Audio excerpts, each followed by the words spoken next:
No, humanitariamente, bueno, yo voy como Ujú, casco azul, claro. como casco blanco, ponele. Pero no, este fue de mercenario.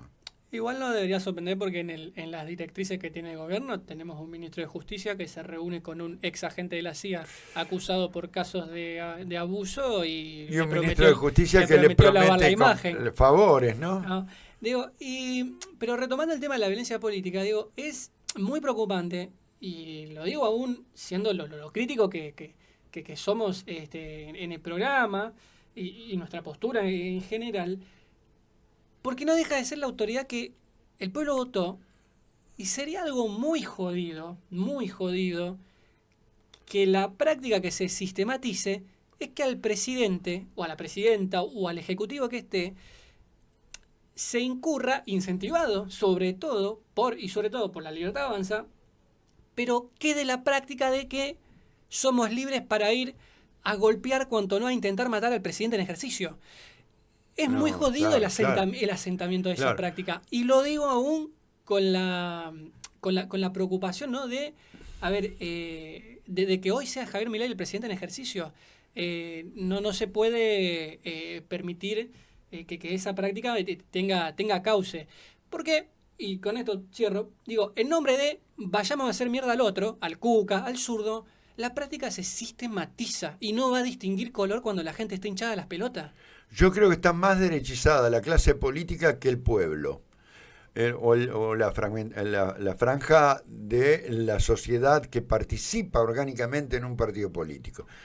Me gustaría que lo veamos también con nuestros compañeros del otro lado de la cordillera, eh, que son aquellos que trabajan en su radio insumisa de Chile, que sin duda que ellos también han pasado por un proceso de autoritarismo con la dictadura militar de Pinochet, muy parecido a la nuestra, ¿eh? Así que queríamos hablar con Patricio Cavieres. Muy buenos días, Patricio. De este lado de la Sí. cordillera te saludan Lautaro Ruiz y Julio Leiva. Lautaro, Julio, un gusto. ¿Cómo estás? Patricio Gaviria por acá. A nosotros nos Bien, bien. preocupa un poco las acciones que se desarrollan en nuestro país, pero también somos influenciados, como todos los países de la región, por las acciones que se desarrollan dentro de la región. La última novedad es que en Bolivia, después de gobernar el MAS durante mucho tiempo, aquel MAS que fue el producto de la presidencia de Evo Morales y que actualmente está Luis Arce como presidente de Bolivia, después de pasar el golpe militar que, que que tumbó el gobierno, el segundo gobierno de Evo y hizo un atentado contra su vida, digamos, amenazó de muerte al presidente depuesto, un presidente democrático. Hoy la sociedad boliviana resolvió electoralmente que dos candidatos de derechas puedan ser quienes lleven adelante el balotaje para ver quién gobierna Bolivia. Ahora, nuestros hermanos de Chile tienen que ahora en un par de meses, 3 meses, en noviembre, elegir su nuevo candidato a presidente y han transitado una primaria. En esa primaria aparecieron dos candidatos encabezando la disputa. Por un lado, la hija de Víctor Jara, y por otro lado, un viejo conocido, mal conocido, como es Kast. ¿Es así más o menos como está el escenario? ¿Aló? Sí, digo, si es ¿Aló? así, Sí. como está el escenario, Es, digamos. Y a nosotros nos preocupa la a- influencia de los triunfos de la derecha desplazando a alternativas más populares dentro de los sí, destinos que puedan regir los diferentes países de la región, ¿no? Sí, sí. Bueno, desde el punto de vista nuestro de Radio Insumisa, más bien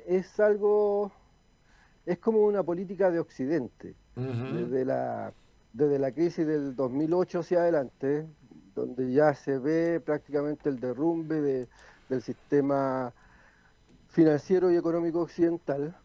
eh, las castas políticas tradicionales, digamos, ujú, han estado pavimentando el camino a estas doctrinas del odio o de extrema derecha. En los años 70, 60, bueno, fue una política del Pentágono y de la CIA instaurar dictaduras militares ujú. para contener a los pueblos, ¿cierto? Hoy en día el sicario es la extrema derecha, digamos. Y no es, a ver, no es algo para impresionarse que hoy en día, prácticamente en todo el mundo occidental, las extremas derechas estén llegando al gobierno. Ujú, Hoy en día, acá en Chile, bueno, es lo mismo que pasa en Bolivia. Bueno, en Bolivia es como un caso aparte. Tenemos al MAS gobernando prácticamente 20 años, ujú. 10, 15 años, eh, pero por una ruptura y a ver, ¿cómo se podría decir? Las ansias de poder de dos partes prácticamente destruyeron la confianza que las etnias bolivianas tenían sobre el MAS. Claro. Aparte, obviamente,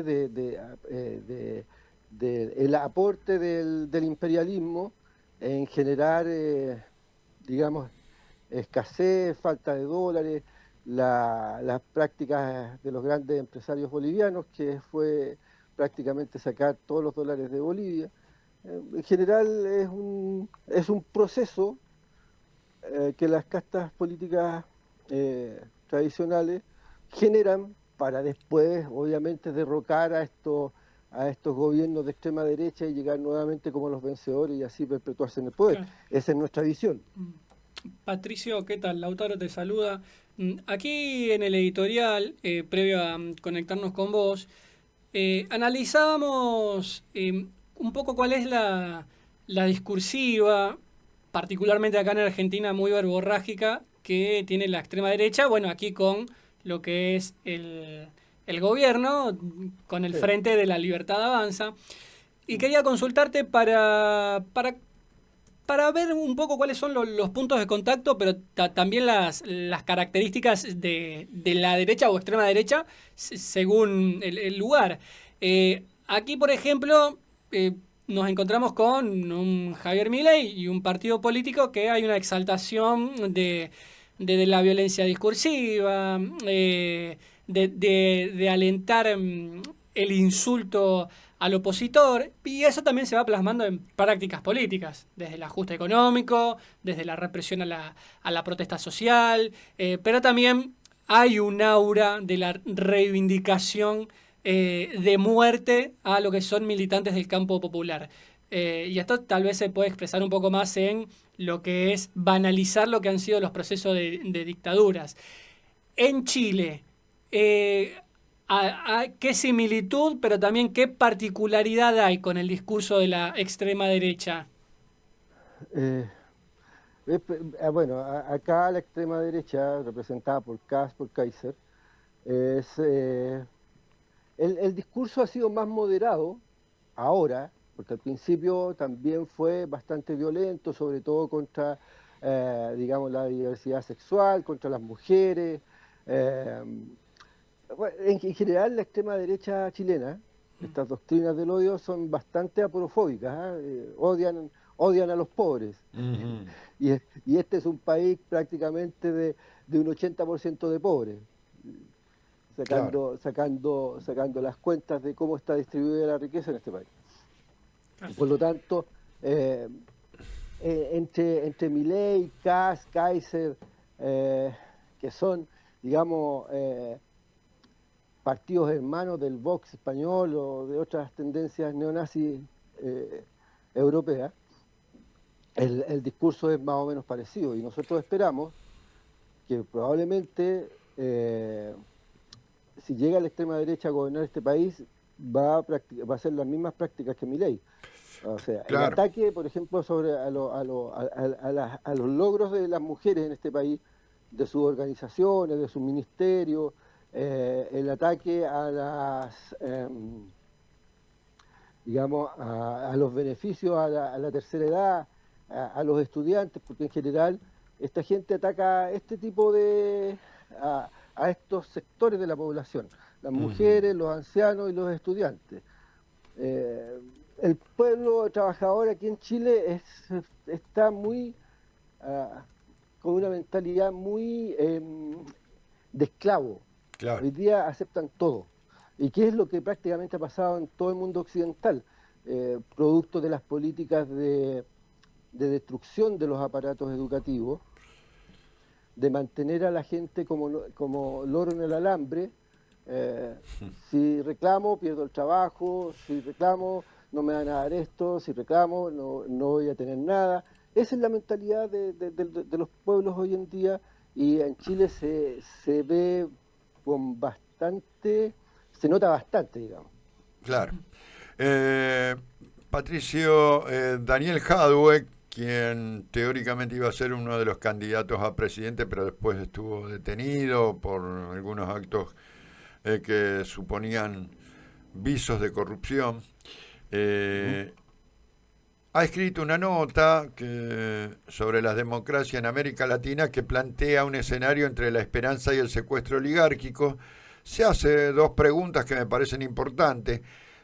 Dice Jadwe, ¿es acaso democracia un sistema reducido a votar cada 4 o 5 años donde las élites económicas y mediáticas definen de antemano quién puede gobernar y hasta dónde puede llegar un gobierno popular? Y la segunda pregunta que plantea es, ¿qué democracia es esta en la que el hambre convive con la concentración obscena de la riqueza y donde el FMI dicta las políticas económicas nacionales? Te hago una consulta, porque también ustedes tienen su propio análisis, y querría saber si ustedes consideran que tanto, al menos en Chile, que tanto la derecha evidente como la izquierda terminan sosteniendo políticas punitivas para control social en un margen de desigualdad profunda, ¿no? Como es la que tiene Chile, como es la que tiene la mayoría de los países de la región. O sea, también la izquierda participa de la idea del control social a partir del punitivismo del dolor o el miedo a perder cosas, que tal vez ni siquiera las estén teniendo hoy.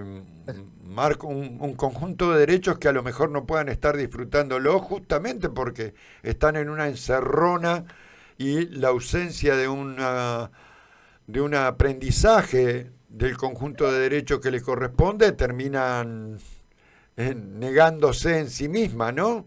Que el pueblo niegue la asunción de derechos porque los desconoce. Correcto. Mira, nosotros, desde nuestro punto de vista, nuestro análisis, como Radio Insumisa, en general planteamos lo siguiente, que en nuestro país, y que creemos que probablemente se ve lo mismo en los otros países tercermundistas de Occidente, nosotros tenemos una casta política que genera, a través de los medios de comunicación, una división odiosa entre izquierda y derecha, pero en el pueblo. En concreto, en las cúpulas no existe esa división odiosa. Claro. O sea, tenemos una casta política que en forma transversal tiene una sola una sola meta: perpetuarse en el poder, ¿ya? Y de ahí tenemos partidos que se dicen de izquierda y partidos que se dicen de derecha y partidos que se dicen de centro, pero en concreto ellos buscan una alternancia en el poder entre estos sectores para mantener esa división odiosa en el pueblo.